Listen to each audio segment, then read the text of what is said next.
कहानी की शुरुआत होती है एक ऐसी दुनिया से जो हम जैसे आम लोगों की सोच से बहुत परे है। इस दुनिया में इंसान ऐसे खतरनाक और वहशी जानवरों के साथ रहते थे जिनके साथ जीवन की कल्पना करना भी नामुमकिन लगता है। यहाँ एक रेगिस्तान था जिसके बीचों बीच एक रहस्यमयी टावर था और उसके आसपास हर वक्त काले बादल और बिजली रहती थी। इसके बाद हम एडमिरल नाम के एक आदमी की शिप को देखते हैं जो रेगिस्तान को पार करते हुए इसी टावर की ओर बढ़ रही थी। और अचानक रास्ते में डायब्लो नाम के एक राक्षसी जानवर ने उन पर जानलेवा हमला कर दिया। वह अपने भारी भरकम शरीर से एडमिरल की शिप को पलटने के लिए बढ़ा तो एडमिरल ने शिप को घुमाकर उसके रास्ते से हटने की कोशिश की।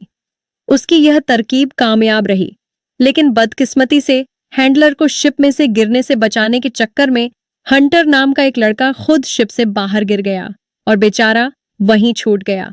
दूसरी ओर धरती पर कैप्टन नेटली अर्थनीज अपनी सिक्योरिटी टीम के साथ एक मिशन पर थी। वो यहाँ पर फौजियों की एक दूसरी टीम को ढूंढने के मिशन पर आए थे।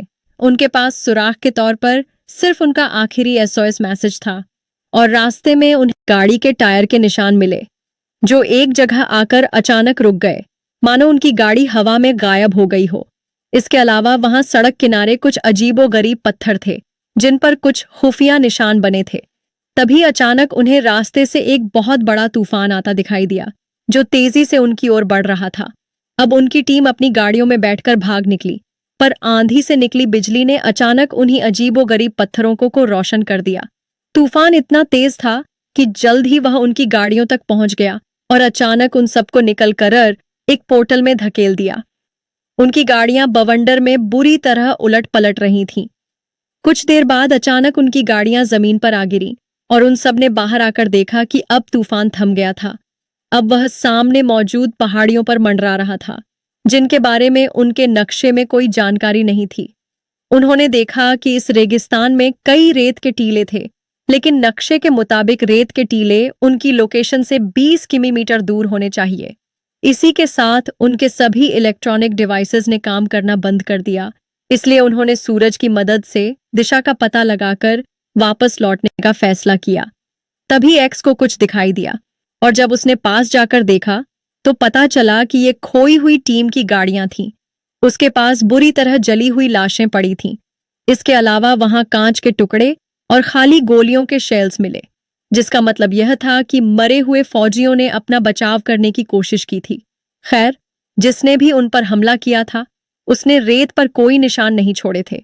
अब टीम इस सोच में पड़ गई कि इसके पीछे आखिर किसका हाथ है और अपनी गाड़ियों में निकल पड़ी, मगर वो यह नहीं जानते थे कि हंटर अपनी दूरबीन से उन पर नजर रखे हुए था। इसके बाद वह सब एक बार फिर रुक गए क्योंकि यह नजारा उन्होंने पहले कभी नहीं देखा था। उनके सामने एक बहुत बड़े जानवर का कंकाल था जो किसी डायनासोर से भी कई गुना बड़ा था। इसी दौरान पीछे से हंटर ने उन पर एक तीर चला दिया तो फौजियों ने उसकी दिशा में जबरदस्त गोलीबारी शुरू कर दी। तभी क्या कैप्टन अर्तिमीज ने तीर पकड़ा और सबको रुकने को कहा, क्योंकि तीर सिर्फ चौक का बना हुआ था, यानी कोई उन्हें सिग्नल दे रहा था कि यहाँ पर खतरा है। उसी बल अचानक डायब्लोस रेत से बाहर आ गया तो वो सब फिर से गाड़ियों में भाग निकले। उन्होंने हर एक हथियार से हमला करके देखा, मगर डायब्लोस पर कोई असर नहीं हो रहा था। आखिरकार उसने गाड़ी को टक्कर मारी और वो कई बार पलट कर गिर गई, जिससे एक्स की मौके पर ही मौत हो गई। दूसरी ओर स्टीलर नाम का एक फौजी डायब्लोस का शिकार बनने से पहले भागकर दूसरी गाड़ी में चढ़ गया, लेकिन जल्द ही डायब्लोस ने इस गाड़ी को भी बेरहमी से पलट दिया और फिर स्टीलर को अपने दांत में फंसाकर उड़ा दिया। मरने से पहले स्टीलर ने उस राक्षस पर कई ग्रेनेड्स फेंककर हमला किया, जिससे उस खतरनाक जानवर को ज्यादा नुकसान नहीं पहुंचा, लेकिन उसके बाकी साथियों को पत्थरों के बीच छुपने का मौका मिल गया। दूसरी ओर से हंटर ने डायब्लोस को रोकने के लिए उस पर एक तीर से हमला किया और इधर फौजियों की टीम तुरंत एक गुफा में छुप गई। डायब्लोस इतनी छोटी गुफा में नहीं घुस सकता था, इसीलिए उसने एक बार के लिए टीम का पीछा छोड़ दिया। इस मुसीबत में फंसकर डैश काफी घबरा रही थी, मगर तब अर्थमीज ने लीडर के तौर पर सबको ऑर्डर दिया कि वह अपनी ड्यूटी करते हुए यहां से जिंदा बचकर वापस जाएंगे। लेकिन उसी पल अचानक एक स्पाइडर जैसे जानवर ने उसे अपने पंजों में दबोच कर उठा लिया। इस राक्षस का नाम था नर्सल, उसने अर्तिमीज को काटा, जिससे उसके शरीर में जहर चला गया और फिर वह उसे नीचे फेंककर भाग निकला। इधर फौजियों ने उस पर गोलीबारी की और वहीं मार्शल और लिंकन ने अर्थमीज को सीपीआर देने की कोशिश की, पर अफसोस कोई फायदा नहीं हुआ। तब डैश ने सबको भागने को कहा, क्योंकि रात होने की वजह से नर्सल उन पर हमला करने आ रहे थे। लिंकन, मार्शल और डैश को लगा कि अर्थमीज मर चुकी है, इसीलिए वह सब गुफा की ओर भागे। उधर दूर एक पहाड़ की चोटी से हंटर नर्सल इस पर हमला कर रहा था, लेकिन जब एक जानवर उस पर हमला करने के लिए आया तो वह भाग निकला। वहीं दूसरी ओर डैश भागते हुए नीचे गिर गई, जिससे उसके साथी भी रुक गए। इसी मौके का फायदा उठाकर एक जानवर ने मार्शल को दबोचकर उठा लिया। उधर अचानक अर्तिमीज को होश आ गया और उसे अपने साथियों के चीखने चिल्लाने की आवाजें सुनाई दी, लेकिन तभी एक नर्सल ने फिर से उस पर हमला करके उसे बेहोश कर दिया। इसके बाद जब उसकी आंख खुली तो वह एक नर्सल के घोंसले में ककन में कैद थी। वो जैसे तैसे ककन से बाहर निकली तो उसने देखा कि वहां हड्डियों का ढेर था और साथ ही मार्शल और डैश के शरीर भी ककस में बंद थे। अर्थम ने दर्द से झूं-छते हुए मार्शल का गिरा हुआ बैग उठाया, जिसमें उसे एक टॉर्च, एक ऑक्सीजन कैन और बंदूक की कुछ गोलियां मिली। अब वो टॉर्च जलाकर स्पाइडर के जालों भरे रास्ते से आगे बढ़ी। उसने लिंकन को आजाद किया और कहा कि उसकी छाती में काफी तेज दर्द हो रहा है। अब अर्थमीज लिंकन को कंधा देकर बाहर की ओर लेकर गई, लेकिन अचानक उसकी टॉर्च बंद पड़ गई। उसी पल एक नर्सल उनके सामने आ गया तो अर्थम ने आग से मशाल जलाकर उसे दूर हटाने की कोशिश की और इसी दौरान लिंकन के शरीर का दर्द बढ़ गया तो उसने अपनी शर्ट फाड़कर देखा कि उसके जख्म पर अंडे पनप रहे थे। अचानक नस्लापुर लिया, जैसे ही वह अर्थमज को पकड़ने के लिए आगे बढ़ा तो उसने आग पर ऑक्सीजन छिड़ककर पूरे घोंसले में आग लगा दी। अर्थमीश जैसे तैसे रंग कर घोंसले से बाहर निकलने वाली थी कि ऐन वक्त पर एक नर्सल ने उसकी टांग पकड़कर उसे वापस खींच लिया। तब अर्थमीज ने उस पर गोलियां फेंक दी, जो आग की चपेट में आते ही फट गई और आखिरकार वह सही सलामत घोंसले से बाहर आ गई। अब सुबह हो चुकी थी और धूप की वजह से नर्सल ने उनका का पीछा नहीं किया, लेकिन उसे अभी भी ऐसा लग रहा था कि उसके शरीर पर हजारों कीड़े चल रहे हैं, इसलिए वह पागलों की तरह अपने शरीर को कुरेद नहीं लगी। तभी जमीन पर उसे एक गोली मिली तो उसने गोली खोलकर उसका बारूद अपने पैर के जख्म पर लगाया और फिर 2 पत्थरों को रगड़कर चिंगारी पैदा की, जिससे बारूद जल उठा और उसका जख्म भर गया। इसके बाद वह पहाड़ी पर चढ़कर इस इलाके की जांच पड़ताल करने पहुंची, लेकिन उसे चारों ओर रेगिस्तान और उस काले बवंडर के सिवाय कुछ दिखाई नहीं दिया। शायद यह बवंडर ही उसे घर ले जा सकता था, लेकिन उससे पहले उसने यह देखने का सोचा कि रास्ता साफ है या नहीं। उसने एक पत्थर उठाकर रेत में फेंका, जिससे डायब्लस जोरदार दहाड़ के साथ जाग उठा, पर जब उसे अर्थमीज दिखाई नहीं दी तो वह लौट गया। उधर अर्थमीज पत्थरों से भरे इलाके में घूम रही थी तो हंटर दूर से छिपछिपाकर उसका पीछा कर रहा था। कुछ देर बाद अर्थमीज को एक टूटा फूटा जहाज मिला तो उसे लगा कि शायद यहां से पानी मिल जाएगा, मगर उस बर्तन में सिर्फ रेत भरी थी। इसके बाद वह बाकी की शिप में घूम रही थी तो अचानक हंटर ने पीछे से कूदकर उसकी गर्दन पर चाकू रख दिया, लेकिन अर्थमिस भी कोई कच्ची खिलाड़ी नहीं थी, इसीलिए उसने हंटर को मुंह तोड़ जवाब दिया। जल्द ही दोनों में जबरदस्त हाथापाई शुरू हो गई, लेकिन कोई एक दूसरे से कम नहीं था। तभी अचानक अर्थमीज ने हंटर का ही चाकू उसके कंधे में घूंप दिया, पर फिर भी हंटर उस पर हावी होकर मुकाबला जीत गया। फिर उसने अर्थस के हाथ बांध दिए और उसे अपनी खुफिया गुफा की ओर ले गया। उसने अर्तिमीज को तेज चलने को कहा, क्योंकि रात होने पर नरसिया कड़ियां उन पर हमला कर देंगी, लेकिन अर्थम जमीन पर गिर गई और उसने बड़ी ही चालाकी से एक कांच का टुकड़ा उठा लिया। इसके बाद वह दोनों हंटर की गुफा में पहुंचे, जहां हंटर ने पानी पिया और पत्थरों पर लगी हुई काई खाई, लेकिन उसने अर्थमज को कुछ नहीं दिया। जब अर्थमज ने कुछ कहने की कोशिश की तो उसने उसे शांत कर दिया, क्योंकि बाहर नर्सेज उन पर घात लगाए बैठे थे। खैर, बाद में हंटर ने जड़ी बूटियों से खास मरहम बनाकर अपने कंधे के जख्म पर लगाई। फिर उसने 2 छोटी छोटी मूर्तियों की पूजा की। इसके बाद अर्थम सोने का नाटक करने लगी, मगर असल में वह अपने हाथों की रस्सियों को कांच के उस टुकड़े से काट रही थी। फिर अगली सुबह हंटर बाहर के हालात देखने गया, पर जब वो वापस आया तो उसने देखा कि अर्थम तो वहां है ही नहीं। उसी समय अर्थम ने पीछे से उस पर हमला करके उसे बांध दिया। फिर वो हंटर के बाउल से पानी पीने लगी तो हंटर ने अपने पैर से बाउल गिरा दिया ताकि वह पानी ना पी सके। वो दोनों एक दूसरे की भाषा तो समझते नहीं थे, तो गालियां देने का कोई फायदा था नहीं। इसीलिए अर्थम एस ने गुस्से में उसकी मूर्तियां तोड़ डाली। यह देखकर हंटर आग बबूला हो उठा और अर्थमीज पर हमला करने के लिए कूद पड़ा। दोनों में जबरदस्त लड़ाई शुरू हो गई और वह लड़ते लड़ते गुफा से बाहर आ गए। अचानक हंटर लुढ़कते हुए नर्सल के घोंसले में जा गिरा, पर ऐन वक्त पर अर्थमीज ने उसे हाथ थमाकर उसकी जान बचाई। उसने हंटर को ऊपर खींचा और उसकी रस्सियां काट दी ताकि उसे समझ आए कि अर्थमीज उसकी दुश्मन नहीं है। फिर उसने हंटर को चॉकलेट का एक टुकड़ा दिया जिसे खाकर हंटर को बहुत अच्छा लगा। बाद में हंटर ने उसे अपनी पोटली में से पीने का पानी दिया। इसके बाद वो दोनों चलते चलते पहाड़ी इलाके के किनारे तक आ पहुंचे। फिर उन्होंने जैसे तैसे एक दूसरे को समझाया कि उन्हें कुछ भी करके बवंडर तक पहुंचना होगा, मगर रास्ते में उन्हें डायब्लोस का सामना करना होगा।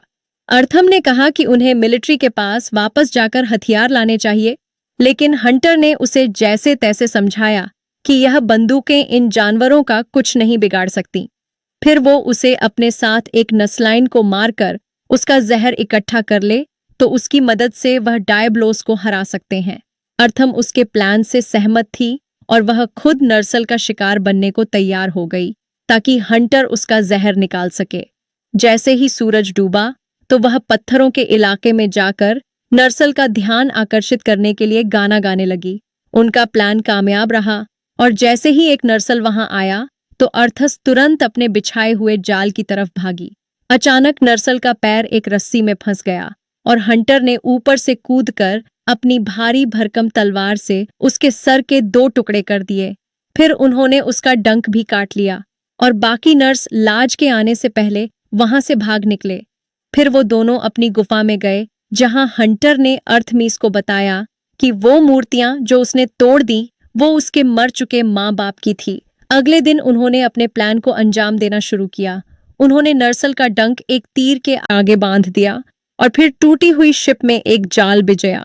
हंटर ने अर्थमज को कुछ हथियार दिए जिनमें से एक ताकतवर हुक था और साथ ही 2 ऐसे ब्लेड्सो निकलती थीं। तो सबसे पहले उन्होंने एक लकड़ी का बर्तन सीधा रेगिस्तान में फेंक दिया, जिसके बाद डायब्लोस गुस्से में अपनी नींद से जाग उठा। अर्थमज और हंटर अपने हथियार लेकर भाग निकले और डायब्लोस तेजी से उनका पीछा करने लगा और अचानक डायब्लोस रेत के अंदर छुप गया, जिससे वो दोनों वहीं रुक गए। अब अर्थमीज ने खुद को डायब्लोस के सामने शिकार की तरह पेश करने का फैसला किया, जबकि हंटर अपने हथियार लेने दौड़ा, मगर दौड़ते हुए उसके माँ बाप की मूर्तियां नीचे गिर गईं।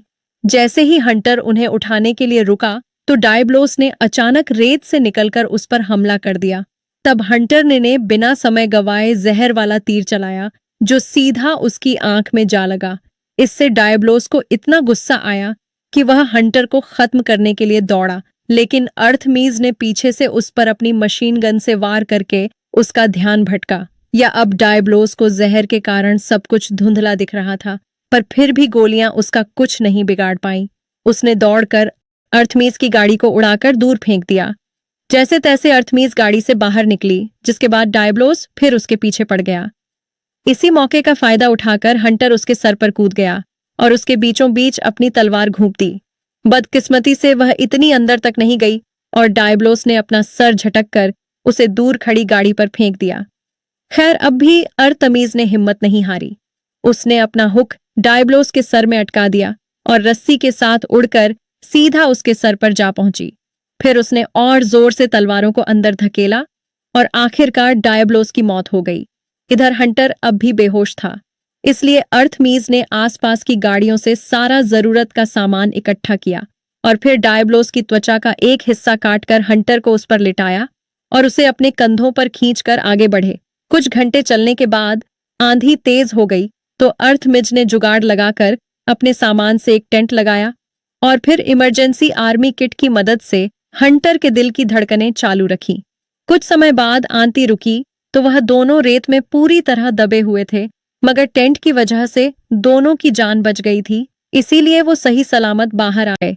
इसके बाद वो दोनों काफी देर तक चलते रहे और आखिरकार एक ओएसिस पर पहुंच। इस इलाके में एप्स ऑरस नाम का एक बड़ा जानवर था, पर हंटर ने बताया कि यह जानवर शाकाहार है, हमें कुछ नहीं कहेगा। फिर जब अर्थमीज पानी पीने आगे बढ़ी तो अचानक सेफलस नाम के एक मनस्टर ने उस पर हमला कर दिया। उसी बल हंटर ने अपनी तलवार के तेज तर्रार वार से उसके 2 टुकड़े कर दिए और बाद में वो दोनों उसी को पकाकर खाने लगे। खाना खाने के बाद जल्द ही रात हो गई, पर तभी अचानक ओएसिस में आग लग गई, जिसे देखकर वह काफी घबरा गए। असल में एक और अजीब से जानवर ने वहां हमला कर दिया था और ये आज तक के मॉन्स्टर्स में से सबसे बड़ा और भयानक था। इसका नाम था रैथल और यह किसी ड्रैगन की तरह अपने मुंह से आग उगलता था। अचानक डरे हुए एप्रेक्स का झुंड रथलों से बचकर भागता हुआ वहां आ पहुंचा। हंटर तो उनसे बचकर छुप गया, मगर अर्थस का पैर मुड़ गया और वह जमीन पर ही गिर गई। उसे लगा कि वो एप्रिकॉस के नीचे दबकर ही मर जाएगी, मगर तभी अचानक एक आदमी उसके सामने आया। इस आदमी का नाम था एडमिरल, जिसे हमने कहानी की शुरुआत में देखा था।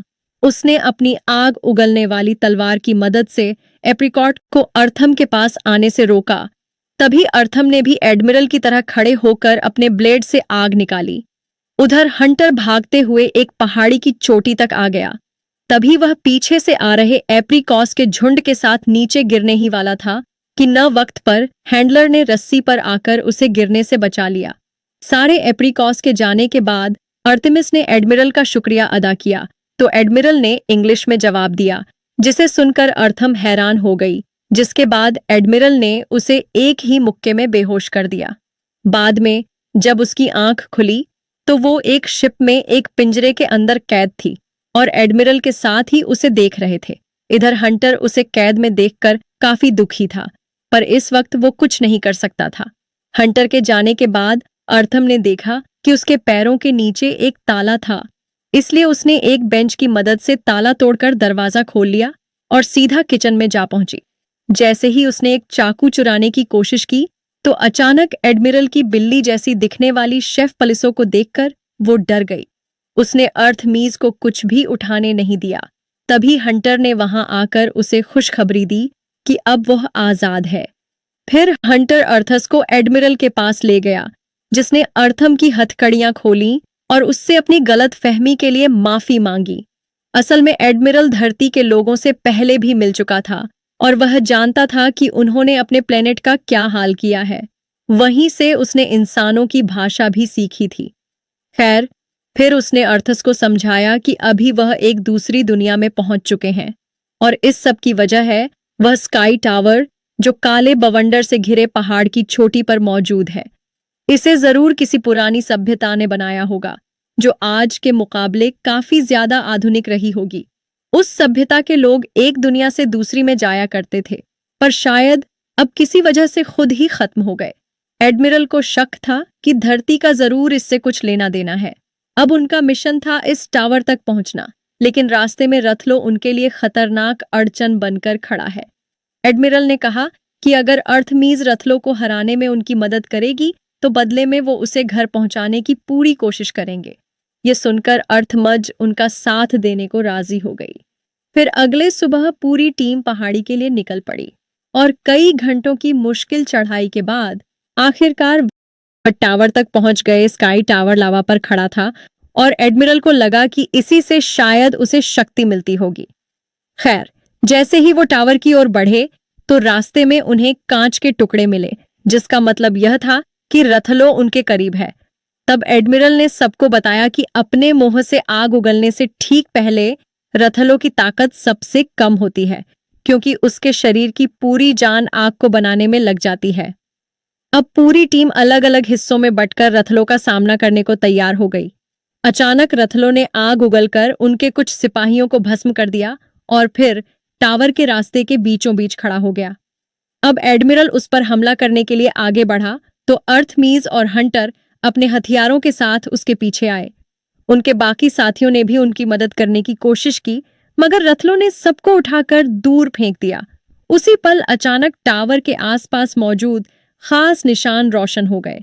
अब उन तीनों ने मिलकर रथलो पर कई हमले किए, लेकिन यह भी रथलो को हराने के लिए काफी नहीं थे। थलसमयम के जरिए वापस धरती पर पहुंच गई और जब उसकी आंख खुली तो एक आर्मी रेस्क्यू ग्रुप उसे बचाने आ गया था। उन्होंने अर्थमीज को स्ट्रेचर पर डाला और अपने प्लेन में ले जाकर उड़ान भरी, लेकिन वह ज्यादा दूर तक नहीं जा सके क्योंकि अचानक वह काले बवंडर में फंस गए और रैथल उड़ता हुआ धरती पर आ पहुंचा। उसने इस प्लेन को बुरी तरह तहस नहस कर दिया और फिर वह दूसरी गाड़ियों के पीछे दौड़ा। फौजियों की लगातार गोलीबारी से उसे कोई फर्क नहीं पड़ा और उसने आग उगलकर सबको वहीं भस्म कर दिया। इधर अर्थमीस जैसे तैसे अपनी जान बचाकर प्लेन से बाहर आ गई और तब उसके दिमाग में एक प्लान आया। उसने प्लेन से 2 मशालें निकाली और फिर रैथल एस की ओर भागते हुए अपना हुक उसके पंख में गाड़ दिया। जैसे ही वह हुक के साथ उड़कर उसके पंख पर पहुंची तो उसने अपने चाकू से उसका पंख चीर डाला। यह देखकर रैथल गुस्से से भर गया और अब वो अर्थमीज पर आग उगलने ही वाला था कि तभी अर्थमीज ने उसी वक्त एक मशाल जलाई जिसमें उसका हाथ भी काफी जल गया। फिर उसने तुरंत मशाल सीधा थलसमयम से, यह भी रथलों को मारने के लिए काफी नहीं था। अब वो फिर से अर्थमीज का खात्मा करने ही वाला था कि ऐन वक्त पर हंटर ने वहां आकर उस पर कई धुआंधार तीर चला दिए। एक तीर रथलों की एक जख्म के जरिए उसके शरीर के अंदर घुस गया और इसी से उसके अंदर इतना जबरदस्त विस्फोट हुआ कि वह वहीं जाकर राख हो गया। और उसने अदमस को बताया कि वह यहाँ इसलिए आए क्योंकि वह धरती को रथलों के हाथों तबाह होने नहीं दे सकते थे। खैर, दूसरी ओर स्काई टावर का एक और पोर्टल खुल गया था जिसके ऊपर घोर मकाला नाम का एक और जानवर आकर खड़ा हुआ। अब अर्थमीज ने एडमिरल और हंटर के साथ वापस उस दुनिया में जाकर उस टावर को तबाह करने का फैसला किया ताकि इन जानवरों का चक्कर हमेशा हमेशा के लिए खत्म हो जाए। अर्थमीज, हंटर और एडमिरल ने एक साथ उस जानवर पर हमला करके उसे वापस पोर्ट में भेज दिया और खुद भी उसका खात्मा करने के लिए वापस उस दुनिया में पहुंच गए। कहानी के आखिर में हमने देखा कि एक रहस्यमय आदमी टावर के ऊपर से यह सब देख रहा था। वीडियो पसंद आई तो लाइक कर देना, चैनल को सब्सक्राइब कर लेना। मिलते हैं अगली वीडियो में।